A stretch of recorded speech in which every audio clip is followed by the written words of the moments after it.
Hey everyone, welcome back to the channel. Thanks for tuning in for another episode. I'm getting ready to make a little bit of a drive here up to northern Wisconsin, and I just wanted to walk you through a couple of things that I do on the boat before and after I make trips. Lots of tightening things down, lots of areas to look for just to make sure something doesn't come loose, because if something does come loose, it can really lead to a bad fishing trip. I've been with a guy one time who was traveling down the road and he had a graph come off. We got to the boat ramp. There was no graph in the boat because the nuts, the tightening nuts actually came loose because he hadn't checked them in a while. So things like that make a difference. You know, for me, I travel so much. I probably put on 35,000 miles a year towing the boat around, and all of that vibration, all of that just driving around really creates a lot of movement within the boat. As much as we like to think they're rock solid, and they are for the most part, a lot of traveling and a lot of banging around on the lakes really does lead to things coming loose.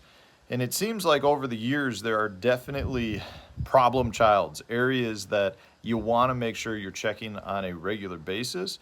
So I'm going to walk you through the boat. I've got it right here, kind of show you some of the things that I like to do, some of the simple tips to help secure some of the things, because I do get a lot of questions regarding it too. Anytime I do like a boat walkthrough or I'm in the boat looking through compartments, I get a lot of people that are asking for me to do more of a complete walkthrough. So I want to just start at the front of the boat and move my way to the back. Actually, I think I'm going to start at the back and work my way to the front, because I think there's probably more important things in the back. So I'll just walk you over here. So the one nice thing that I've got in the back, most boats have this at this point. Some boats, if they don't, you can have your dealer install it, but that's like a main power switch. So the main power switch right here, I've got it in the off position. I always like to have that off for several reasons. One, with all the electronics and things we have on the boat right now, generally what that means is that things are on. You're going to be drawing some power, and if we can have the main power switch off to reserve all the power possible, you're just going to have more battery life, and you're really not using any power that you don't need. So I like to have the main power switch always off. One of the other reasons, and I've seen this happen before too, is a lot of us have at the front of the boat,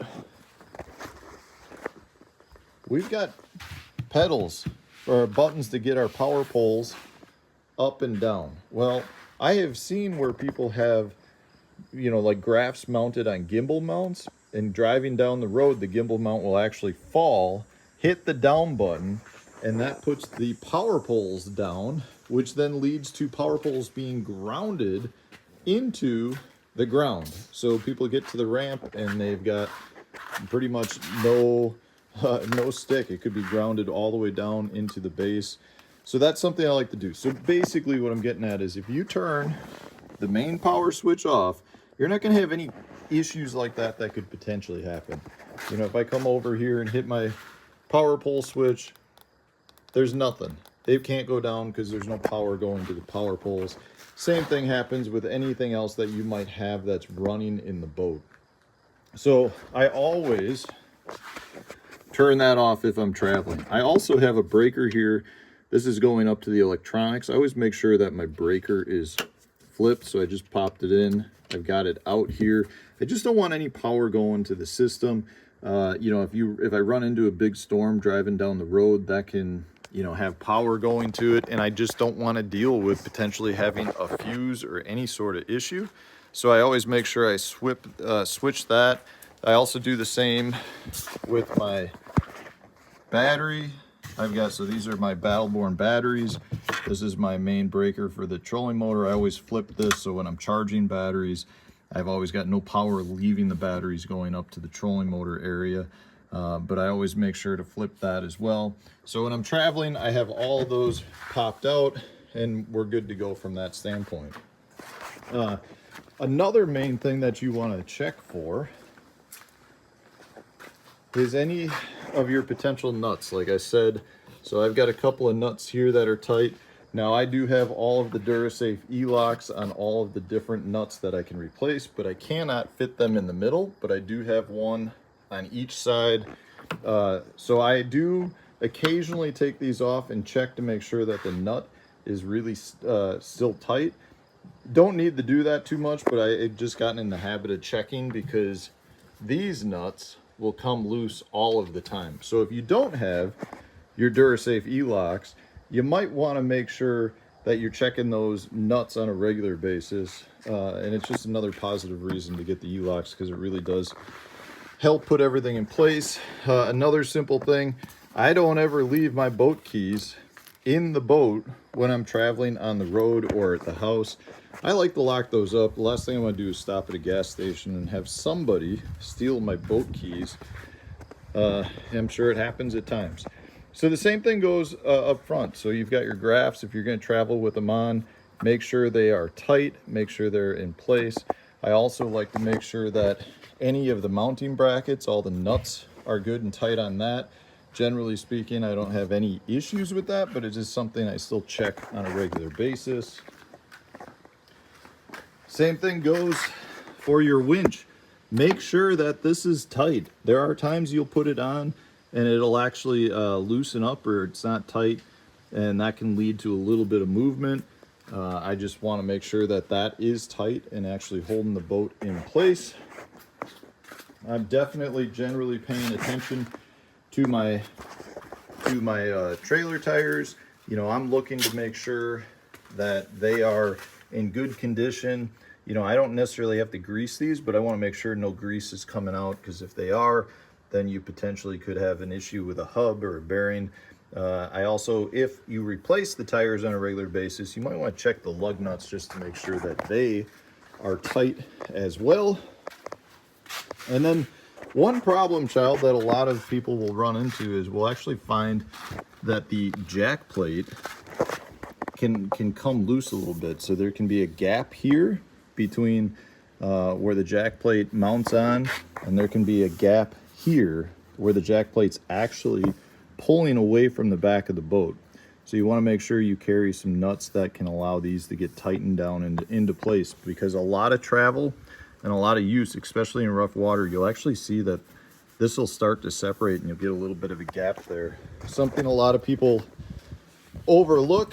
So I'm just looking right now, everything looks fine with that.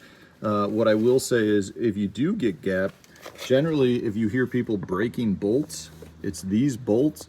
And what happens is you get a little bit of gap, and the more gap you get, the more that bolt can actually start to bend. And as soon as they start to bend, that's when they can break, and that can lead to some issue. Other than that, you know, I definitely recommend making sure that you trailer as well with your jack plate all the way down.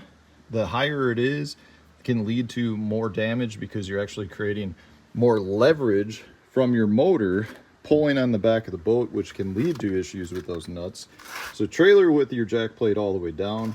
I do recommend also having some form of you know, support system. This is always in here, and then I've always got my little chucks in there as well to keep the motor from turning back and forth. But there's a lot of things that you can do to just kind of check the boat, make sure everything's good. I'll go through the nuts. I'm always looking at nuts, making sure that the nuts are tight. I've got a screwdriver I've showed you before that's got about, I'm gonna say 20 different bits that fit right in the handle of the screwdriver. So they cover all the different types of screws and the screw heads that are within the boat. Therefore, I have it with me at all times. I'm always tightening stuff. It never ceases to amaze me how often, you know, a screw here will come loose, or you'll see it sticking out a little bit. And if you can tighten it all, that'll keep everything in place. But our boats take a pounding. You know, lots of driving on the road, lots of use on the waters. And it's not necessarily, I'm not saying referring just to like professional anglers. I'm talking just boats in general. So if you have a boat, do a little bit of checking, because ultimately what happens if you don't do that, what you're going to end up with is a bigger issue that's going to cost you a lot more money. And it's just a lot easier to resolve it by doing a simple walkthrough before you go on a trip. When you get home from a trip, make sure everything's in place, make sure everything's tight, because that maintenance will save you a lot of money down the road. Hopefully you enjoyed today's video. If you've got some other things that I forgot to mention, please put it in the comment section so other people can learn from you. Otherwise, hit the like button if you enjoyed today's video. Subscribe to the channel if you haven't already. Stay tuned, new video coming out tomorrow.